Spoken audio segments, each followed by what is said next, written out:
Now, having talked about both Britonia and the dwarfs, I want to go into another race that intersects pretty heavily with the stories we've already gone over. The Vampire Counts and Tomb Kings, Vampire Coast, well, more precisely, the Undead Legion, as it has come to be known in the end times. Now, we need to take a step back from the usual pyre that is the end times, and let's go back to just the release of the first book, Nagash. Now, this is an exciting time in 8th edition Warhammer Fantasy Battles. This is the story. It's moving forward. There's new gigantic kits are coming out, big reveals, big deaths are happening, but nothing too catastrophic. For the most part, any death that's happening in Nagash is not like some sort of like big, huge pivotal lord. It's a lord that's always kind of been a niche favorite, stuff like that. And everyone was wondering, where was this going? Nagash was first released in, I think it was the Nagash model himself. It was first released in, I think it was 3rd edition. And back then, there were no Tomb Kings, there were no Vampire Counts. There were all just Undead Legion. So this move back to that as an army was really this really cool throwback with a lot of lore behind it. So let's dive right in here, shall we? Now, there are a lot of pretty pivotal things that happen in the earliest portion of the end times, but one thing links all of them together: the need to resurrect Nagash. And this is done with a number of artifacts from Nagash and certain important sacrifices. And we'll be dealing with major characters in this section, Manfred von Karstein, Harken the Black, Krell, Heinrich Kemmler, and Neferata. These individuals sort of mark themselves as servants of Nagash. And I mean, in Manfred's case, he kind of says, no, guys, totally a servant. Trust me. So Manfred von Karstein captures Aliathra, the Everchild, from Ulthuan itself. This obviously pisses off Tyrion and Teclis, who try to hunt down Manfred and recover the Everqueen's daughter. They unfortunately fail, and Manny gets away with what is also Tyrion's daughter. And this will be pretty important soon, so hang tight on that fact, just kind of keep that in the back of your mind. So in addition, Manny secedes from the Empire entirely, because Sylvania at this point kind of comes back and forth as a portion of the Empire. And every time there's a vampire war, they secede from the Empire and say, no, we're our own sovereign power. So that is what kind of happens here. So when he does make Sylvania a sovereign power against the Empire, he then sends some sneaky vampire ninjas into the Imperial Vault to capture the Crown of Nagash. And this triggers the great grand theogenist handlebar facial hair king himself, Volkmar the Grim, to begin what is called Volkmar's Crusade to stop Manfred. And during the final fight of the Crusade is a huge sweeping motion of the Empire kind of storyline, so I'm saving the nitty-gritty details of that for that storyline, so I'm just kind of jumping to the big pivotal thing here. So during the final fight of the Crusade, the Battle of the Boroughs, the Crusader army was saved by kind of like this Deus Ex Machina move from Balthazar Gelt. The book kind of describes the ground just opening up and all of these sigils of faith that were buried deep within the land kind of coming up to destroy the undead and aid the soldiers alike. And Gelt, no doubt, was just kind of laughing and getting spit flecks on the back of his golden mask. Volkmar, on the other hand, had been captured by Manfred, and thus everything went according to plan for Manny. And this is going to be a repeating motif. Manfred does these huge big power moves that are seemingly to snatch up a whole bunch of land, to capitulate a whole big fortress, to do these big moves that people are like, oh, we have to mobilize a huge army. But actually, it's just a sleight of hand move. He's doing the bigger action so he can do his little, subterfuge. So Gelt is not all that he seems at this point, though. I mean, most of the Empire don't know it, but he's given a book of necromancy by the von Karsteins, and Queen Neferata gives him the blueprints for the Arc Bastion, the golden wall that protects the Empire against chaos later in the war. So Gelt is really a puppet of the vampires, and later in the Empire storyline, he actually gets imprisoned because he's kind of he's trying to do what he can to save the Empire, and doing so he kind of falls from grace. And they go to arrest him, and he goes, you can't arrest me, I'm here to save everyone, and you must listen to me, and he summons up Undead.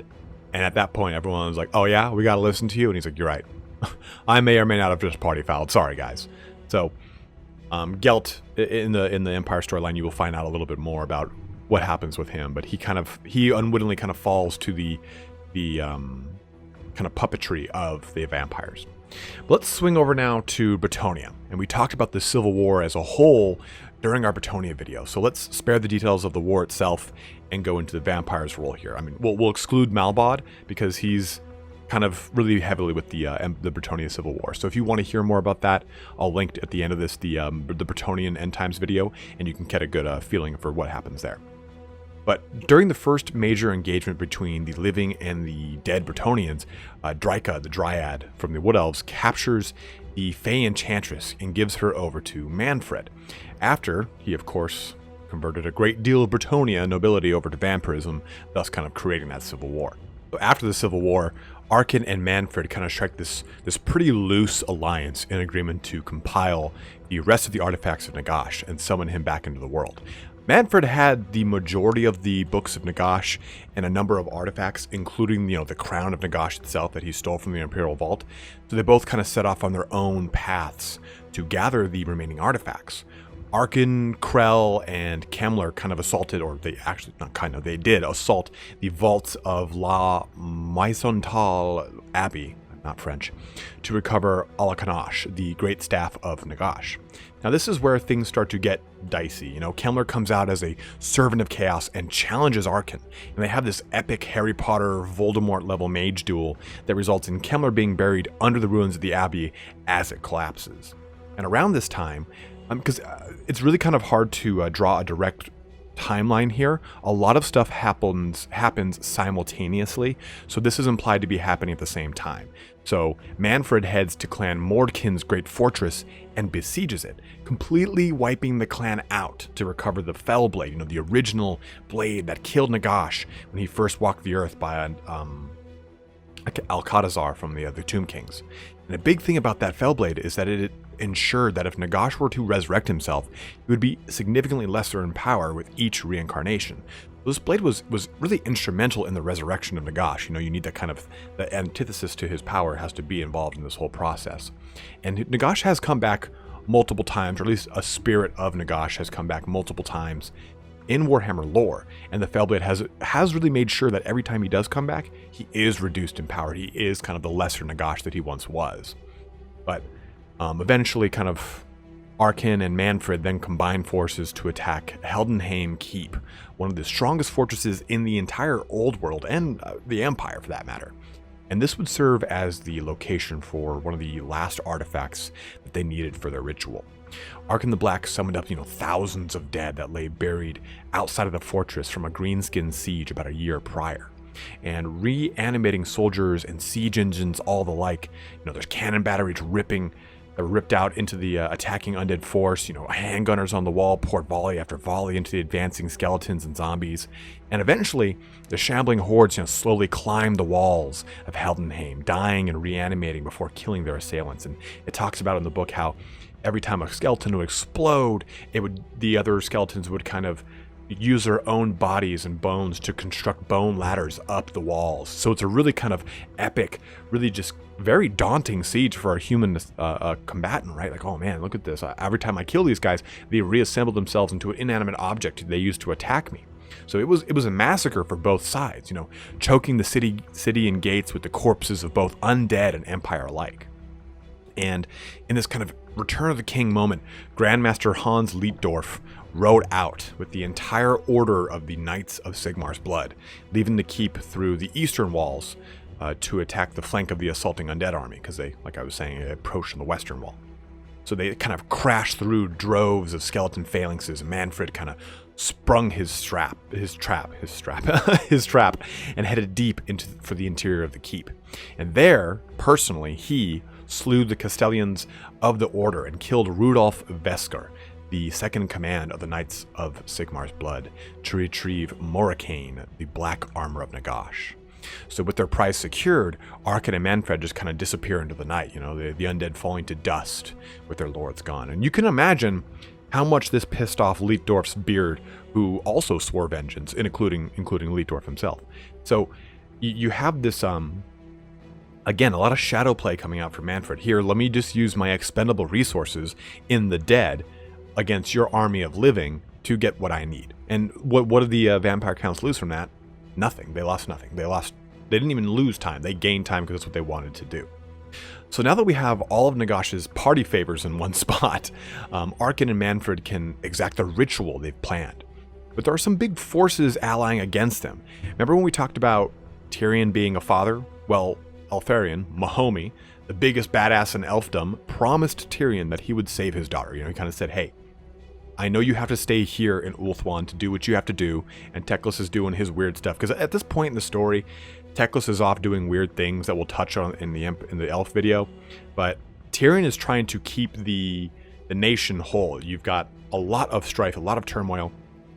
I cannot recall if at this point the Everking has killed himself or not, because he does do that. He imbues poison and dies. But Tyrion is kind of trying to hold Ulthuan together. So he leaves. Eltharion leaves Ulthuan with Eldraya, a promising young princess of Ulthuan, from Tirnoch to be exact.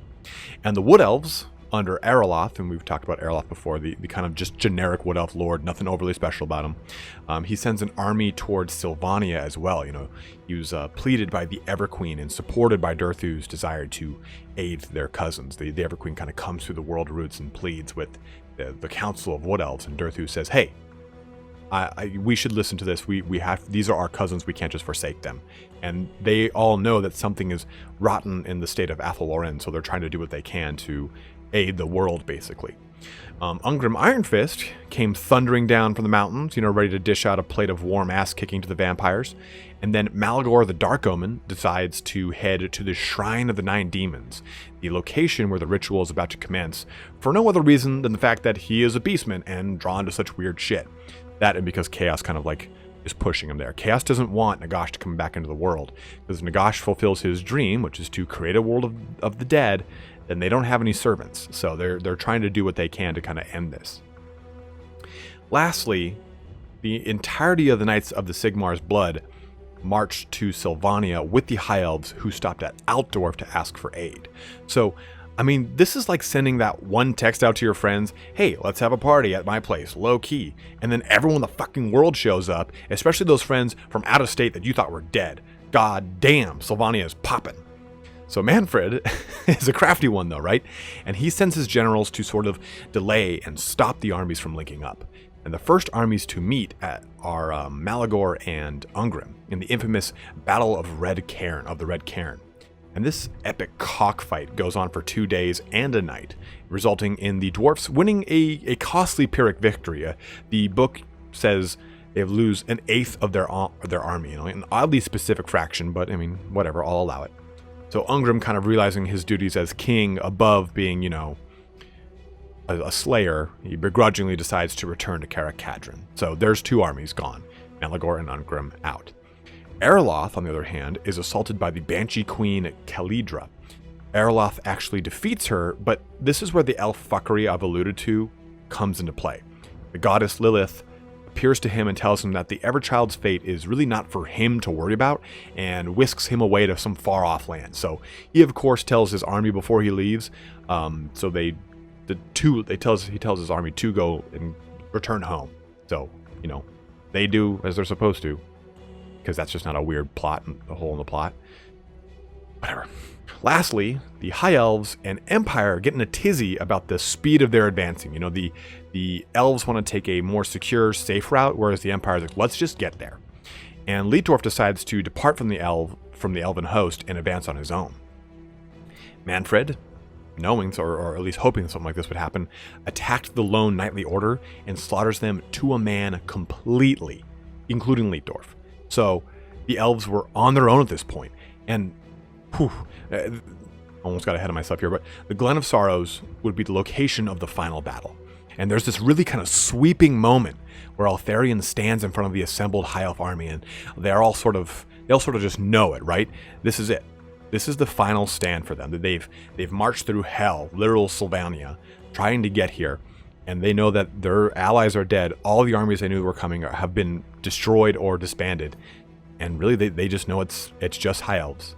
And they leave with the Everchild, or they forfeit their lives. And the entire host salutes Eltharion, kind of acknowledging the moment before them, before their lord even says anything. Eltharion returns the grand gesture and a salute before ordering a full attack.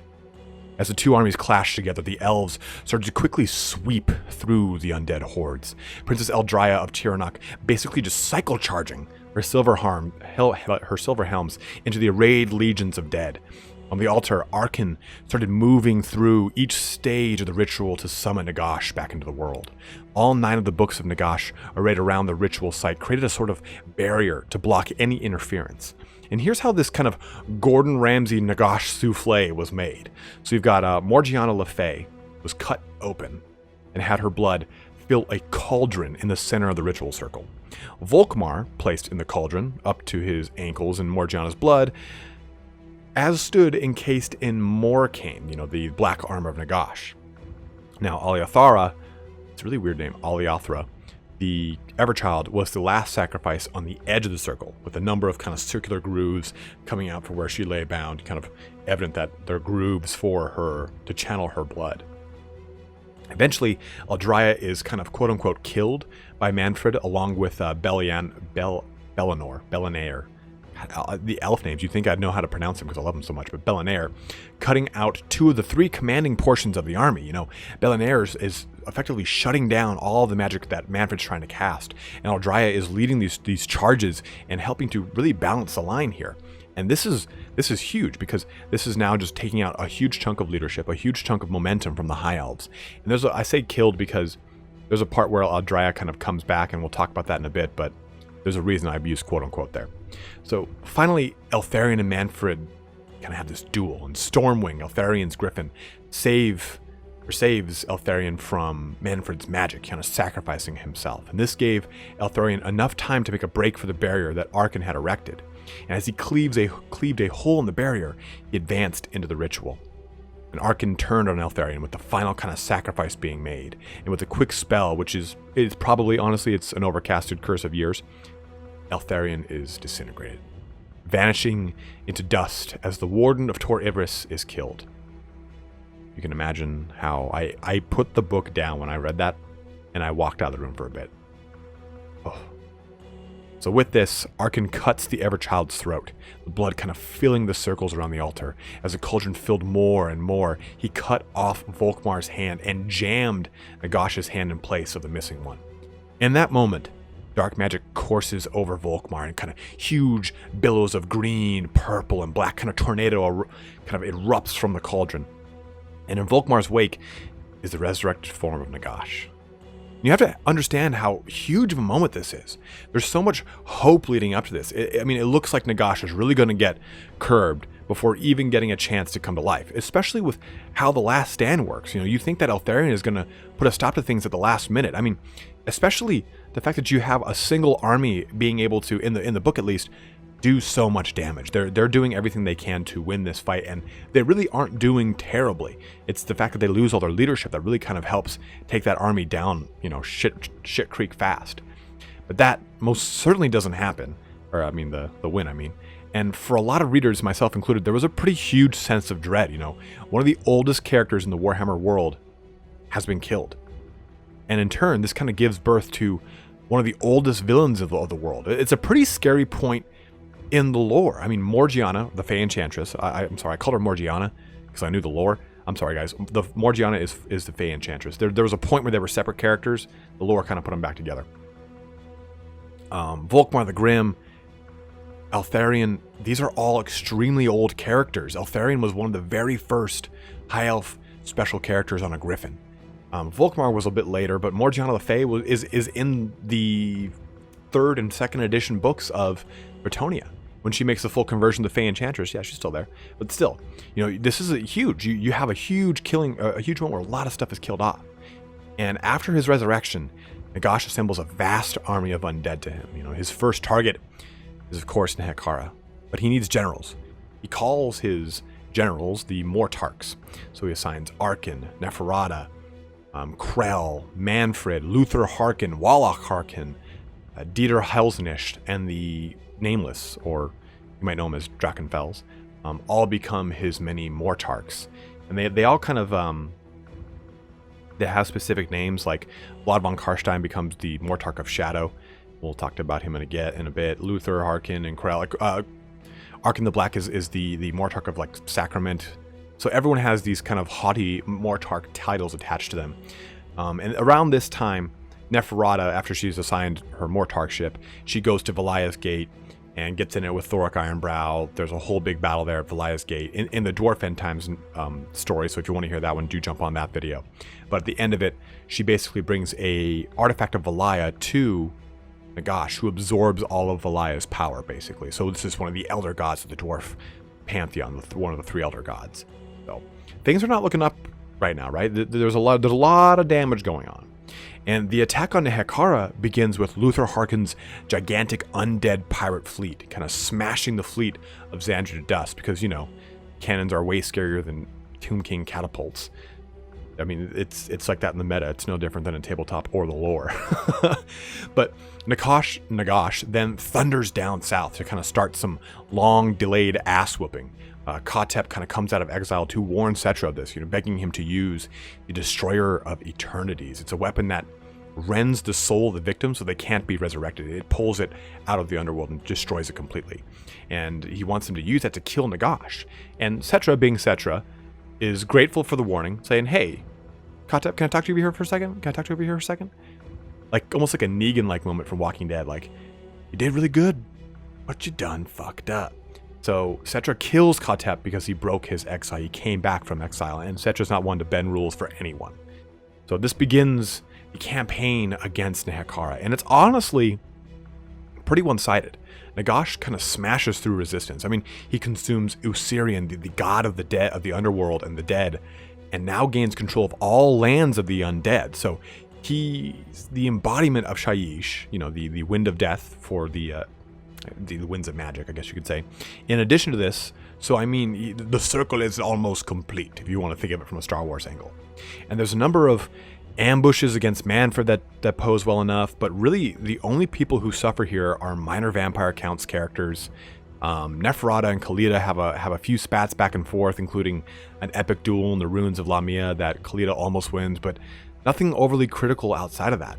I mean, for the most part, it's just Nagash just killing and destroying various Tomb Kings and various other characters of the Tomb King kind of roster. So I've spared a lot of details here because it just kind of goes back and forth about an overall losing battle. So I'm just cutting to the gist of it. In a final battle, though, Setra kind of squares off against Nagash's army and promptly loses. Prince Apophis now serves Nagash, Ramhotep vanishes into the desert, and Setra faces Nagash, who gives him the opportunity to serve him. And this is where we get the famous words, right? Setra does not serve, he rules. And Nagash blows up the king of Khemri and leaves only his head to watch the destruction of his land, and talked about how his head sat unmoving on like a rock or it's a rock or some sand as he watched the destruction of Khemri. And this is like Nagash's goal from the very start, right? Was to just put an end to the land of Khemri. And this is kind of an old petulant type of goal of his, but it does get fulfilled nonetheless. And ultimately what his goal here was, though, was to take the Black Pyramid. So he takes his Black Pyramid like a kid leaving their friend's house with all of his Legos in tow. And he hovers the grand structure, the largest building in the Warhammer world, second to the Tower of Hoeth, mind you, back north to Sylvania with the rest of the Tomb Kings. And really, Nagash's ultimate goal at this point is to completely destroy chaos. He wants a land of eternal undead, which is for him, this is his own twisted way of shutting down chaos forever and ending human suffering. So he's a little misguided. Well, okay, maybe a lot misguided, but his heart is like, okay, maybe he's just fucking an evil dude anyway, okay, guys? But still, his whole goal here is to... If we make everyone undead, no one will have to suffer because chaos will never be a thing, and I can control it all. I'll be happy, which is really weird. So at this point, Setra is shortly after Nagash leaves, Setra is resurrected by the Chaos Gods. They promise him kind of everything if he agrees to be subservient to chaos by killing Nagash. But we all know Setra does not serve; he rules. So this sort of plays into Setra's plans anyways, so he heads out to find Nagipu. He doesn't agree, he doesn't say anything to them. They resurrect him, they tell him all this stuff, and he just leaves. Very unceremonious, but I promise it comes back in the end. So in Sylvania, Nagash discovers a little obstacle. Now, because Aliothra was actually Tyrion's daughter, he's affixed with the curse of Anarion, which is preventing the wind of death from binding to him directly, Shyish that we've talked about. So he binds it to the land of Sylvania itself, turning it into this kind of gigantic land of the dead. Now, what does this mean? It means that it usurps control from every other god of death. Mor, Usirian, all of them. The dead souls from the mortal realms now reside in Sylvania like some sort of kind of twisted version of Hades. And at this time, the elf god of death, Ereth Kjal, is destroyed. I mean, part of this is a result of what Nagash does destroys her. And pieces of her actually imbue themselves into Eldraya. And Eldraya, like, there's this whole bit about it who she might have become a vampire by Manfred or might not. It's not exactly clear. We just know that after the battle we talked about where she was thought dead, she was actually stolen away to Manfred's castle. So basically, anyone who dies ends up with either Nagash's in either Nagash's new sleepover zone, or if they're an elf, Eldraya heralds them to their elf underworld away from Slaanesh, because that's always the big thing, right? Is that Slaanesh is trying to devour any and all elf souls. So, and there's a big thing with Eldraya. Like, she wakes up in that castle and she like sees that she's got fangs and she starts like screaming, and then like end scene. It's really, really weird. It doesn't really make out 100% whether or not she's a vampire, and Manfred's like swept up in the fact that she's so brave and stuff. It's a very weird thin line. And if you guys have want to talk about it a little bit more, please by all means leave some comments on it. Loremaster of Sotek and I have talked about that in length, so do talk about that on the comment section below if you want to hear what we have to say about it. But that's neither here nor there. But let's speed things up a bit here. The bulk of this lore is all in the first book of the End Times. I mean, Nagash doesn't really surface again in broader strokes until the latter portion of the story. I mean, I think it's like Harken Book 2. And there's a very heavy overlap with the Empire portion of the End Times story. But let's kind of recap some things that happen in a slightly more bullet point form. I'll try to kind of keep it chronological, but like I said, guys, so many events in the End Times happen simultaneously, so you kind of have to, you just have to take it with a grain of salt and assume, okay, yes, it did happen. I'm not sure when, because those reading didn't even really know. We talked about the big Auric Bastion, this gigantic force field that surrounds the Empire, keeping chaos out. Well, it has to be maintained by a number of glyphs along the length of the wall that are manned by individual wizards and by Gelt himself. One part of the bastion falls, and in pours Guragoth, it's part of a Nurgle plague army. And I don't want to get too far off the rails on that, but this is when we see Vlad von Karstein coming back into the story, who saves Valten, who's actually fighting against Guragoth. He saves Valten right before he's about to get killed with a massive charge of Blood Knights, Wallach Harken in tow. Abhorash had gifted, Abhorash is the primogenitor of the Blood Dragon vampire line, the Blood Knights, but Abhorash had gifted Vlad with these Blood Dragon vampires to aid in the defense of the Empire. So Vlad has sworn his allegiance to Nagash because Nagash says that he'll bring back Isabella if Vlad serves him. And Vlad's like, okay, cool, this works for me. And it's because Vlad and Isabella are Romeo and Juliet of Warhammer, so whatever. Vlad becomes, though, a huge part of the story from this point on. He's essentially synonymous with anything anti-chaos, to be totally honest. He's just kind of waffle stomping through the land, killing any sort of cults or chaos insurgencies. I mean, during our Bretonia video, we talked about his intervention with Lowen during the siege of Altdorf itself. Another pivotal moment for Vladidati is during the Battle of Heffingen. This is the battle that Valten is just Warhammer slapping every Chaos special character out of canon. Seriously, he kills like 10 heroes, including Crom the Conqueror, in that whole engagement. But Walash Harken, who we talked about a little bit ago, and a good portion of the vampires that he's with will feel that they're actually worshipping Khorne. And so you have this Blood Dragon Khorne charge into the Imperial line towards the end of the battle, right when the day was seemingly won. So Walash actually defeats Karl Franz, knocking him out of the sky, and almost defeats Vlad in a one-on-one duel. During this kind of big James Bond villain monologue from Wallach Harken, where he's like, oh, ha ha ha, I've won. This is how I was going to do it. I left the pit, Colonel Mustard in the library with the undead Nagash pole.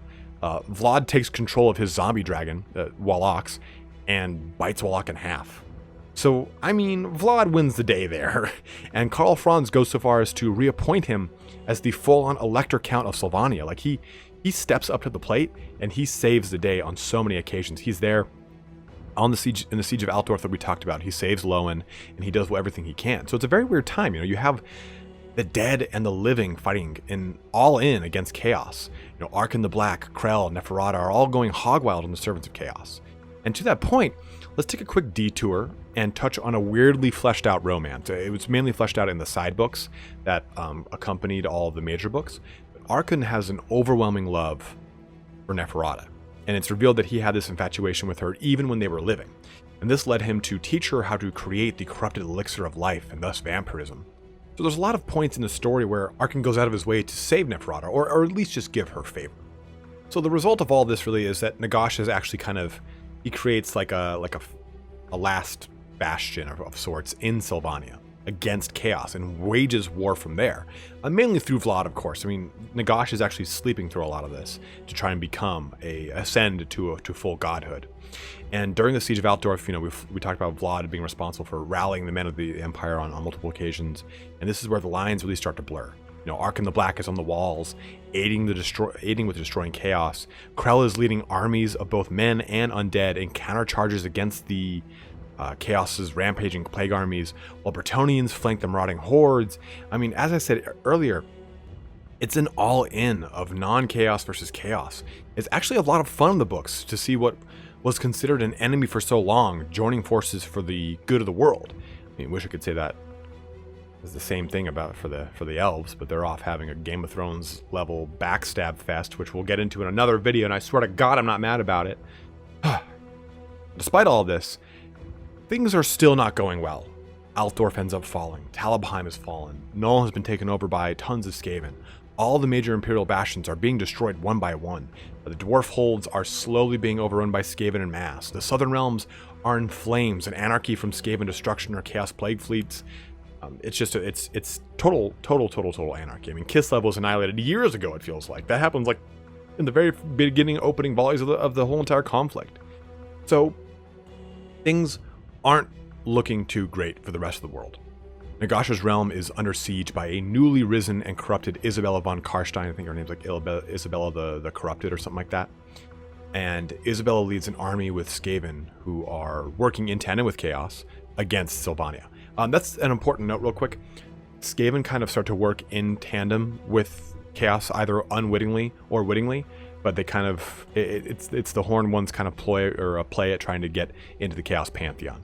But that's just a quick aside. So this is a huge moment because the Skaven actually destroy the Black Pyramid, preventing Nagash from rising to full godhood. They basically just use warpstone bombs out the ass and nuke that motherfucker. So this invariably pisses off the Nagster, who defeats the army. And it's worth noting that Krell, Harken, and all their servants are pretty much killed multiple times during the end times. Vlad dies, I think, 3 or 4 times. Krell is killed 3 times. Harken dies twice. But they're all brought back by Nagash. So I'm sparing you guys that detail because it just kind of seems like a cheap storytelling narrative. Like, oh, and then Harken fell to dust. And then the next chapter, Harken's behind Nagash because Nagash brought him back to life. You're like, oh, well, fuck. So this leads Nagash to pretty much signing on full with the Council of Incarnates. He kind of sees that, okay, I can't become a god anymore. And I need to become a full incarnate of Shaiish, which is the Wind of Death. And the Council of Incarnates is basically like the Jedi Council of all the good aligned people. You've got Teclis on there, Tyrion's on there, Ungrim Ironfist is on there, Nagash is on there, and Grimgor is on there, and everyone is a different aspect, right? Like Grimgor is, I think he's the Wind of Beasts, or the Wild. I can't remember 100%. But either way, each one of these guys is an incarnate of a different wind of magic. And he joins the Council of Incarnates, which is actually deep within Athel-Loren, because Athel-Loren is the last bastion of anything. Everywhere else is completely overrun. Ulthuan has completely sunk into the sea now at this point. All of the old world southern realms is completely destroyed. The Lizardmen have taken off into space because that's not a fucking crazy plot twist at all. And the only thing that's left anymore is pretty much Sylvania and Athel-Loren. So Athlorn is where the council is. He heads there and says, hey, I'm going to hand over Manfred to the elves, and says, hey, sorry we killed your ever daughter. Here's Manfred von Karstein. So they're pretty stoked on that, you know. They don't trust Nagash, but they do allow him into the council at that point. They kind of see where he's going with it, and they also see that they need him for their plan, because this plan is devised, and the final battle of the end times is met. And basically, if the Council of Incarnates can reverse a ritual with an artifact from the old ones that Harken is undertaking in Middenheim, they can destroy chaos and save the world from certain destruction. And Harken is essentially, you know, turning the world into a chaos planet from Warhammer 40k. Like, that's what he's doing. He's doing that ritual in Middenheim right now. So the final battle is actually pretty epic, if not filled with some face-palming moments of, you know, sadness. So Krell is eventually killed, forever, by Sigvald the Shiny, and the other lords of Undeath meet pretty similar fates. Vlad von Karstein has a cool sort of parting note to Jared, one of the dukes we talked about during our Bretonnia campaign, or our Bretonnia video. Before leaving Athelloren to join Middenheim, Vlad tells Jared to go find Abhorash, who is fighting with Gilles Breton and the remaining Grail Knights, which is just so fucking epic. God, I can't contain myself right now at the mere thought. So you've got Abhorash and all the Blood Dragon vampires, G and all the Grail Knights. The Red Duke is with Abhorash, if you guys are wondering where he is. He gets sent in to join him. So, whew, take a breather. My nipples are hard. So, let's get back on track.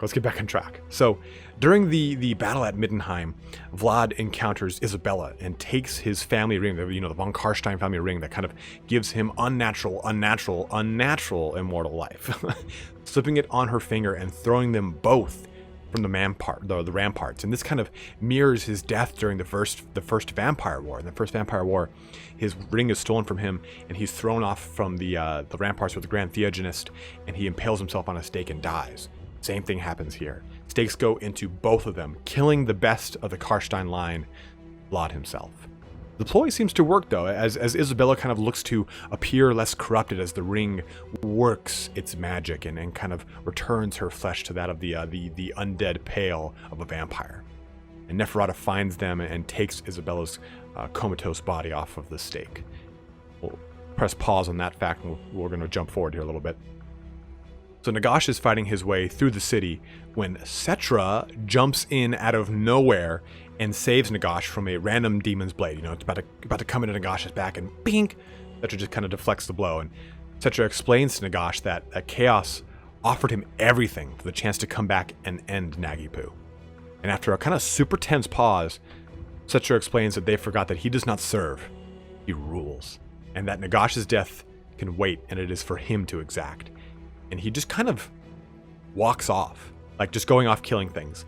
There's the whole thing about Cetra killing Kolek is actually not in any of the books. It's an aside by Josh Reynolds, who was one of the writers at the time, who said, yeah, this is what Cetra was doing in between. He went and joined Archaon, but in order to get Archaon's attention, he killed Kolek for fighting him for like 3 days or whatever like that. It didn't actually happen in the books. It was just kind of like Josh trying to explain the time in which Cetra was kind of roaming the world. But finally, on the other side of the city, the council manages to get a hold of the artifact after Karl Franz kills Archaon, and Karl Franz is now the incarnate of Sigmar, and starts their own ritual to close the rift Archaon opened. And things are looking good, right? Things are looking positive. Let's just wrap it up here, guys. 9th edition fantasy in a few months. Toodles. See you guys later. Enjoy painting. Have a good one. Nope. Instead, Undead Pitbull himself comes and fucks up everything. Manfred kills Gelt, the incarnate of metal. Teclis tries to stabilize the ritual by taking in a third incarnation of wind into him and gets disintegrated in the process.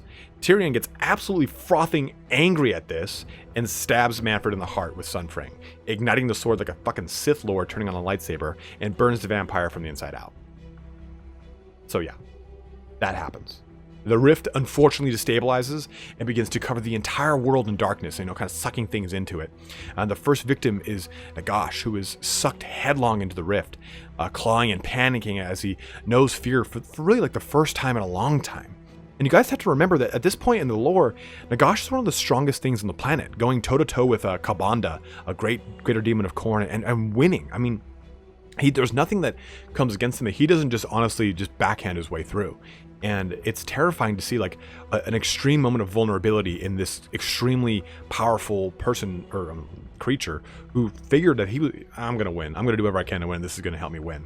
This is a huge character flip for him. It's just a really quick little crazy peer into like the broken soul of Nagash. And it's a pretty cool little sad, if not a romantic moment. But as the encroaching darkness kind of looks to sweep up Neferata, Harken holds back a tide of demons for enough time for Neferata to flee Sylvania. And I think she kisses his hand as a really like kind of delicate parting gesture. But crying the entire way back, she's crying because this is Harken is the last and only man she's ever truly loved, and Harken unfortunately gets swept up and destroyed.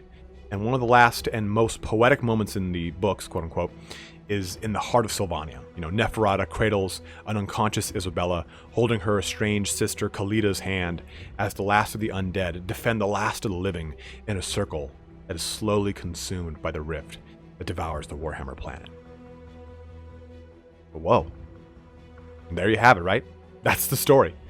Essentially, that's the story of the Undead Legion for the end times. And we've covered all the pretty pivotal characters' lives and deaths, as well as the role they played in the greater end times. But a lot of gray areas still left by the Empire story, which fills in a lot of the gaps here. That will probably be our next story as we talk about Gelt, Fulton, Luther Huss, and the ultimate bro of the old world, Karl Franz himself. So hopefully you enjoyed this video here, guys. And if there are any characters you want to know about, the fate of that I left out, or anything like that, just please let me know. Luther Harken, we didn't really go into great detail because I've talked about his death so many times on so many other videos. But just a quick note on that, he's killed by Isabella's plague army after being betrayed by Manfred, so really no surprise there. We didn't talk about Drachenfels, Drachenfels, but he kind of deserves his own video in his own right. He's kind of one of the oldest and scariest villains of the Warhammer world, and he harkens back to a time of very early Warhammer lore in the late 1980s, early 1990s, when the lore was very reminiscent of the kind of lore that when the lore is reminiscent of the fantasy world of that era, which was very small party, 4 or 5 main characters with kind of like enigmatic backstories, dungeon delving to kill some sort of like ultimate power that is timeless and ageless. That is kind of like the story of Drachenfels, and we'll go into it separately, but he doesn't play a huge role in the story at all anyway. He's called the Nameless in this. They kind of just give you a little nod to his presence. So anyway, guys, thanks so much for watching here today. There's a lot of information in this one, so thanks for bearing with me. As always, don't forget to like, subscribe, and comment on what you'd like to hear about next. I'm always happy to create the content you all want. But have a good one, guys, and take care.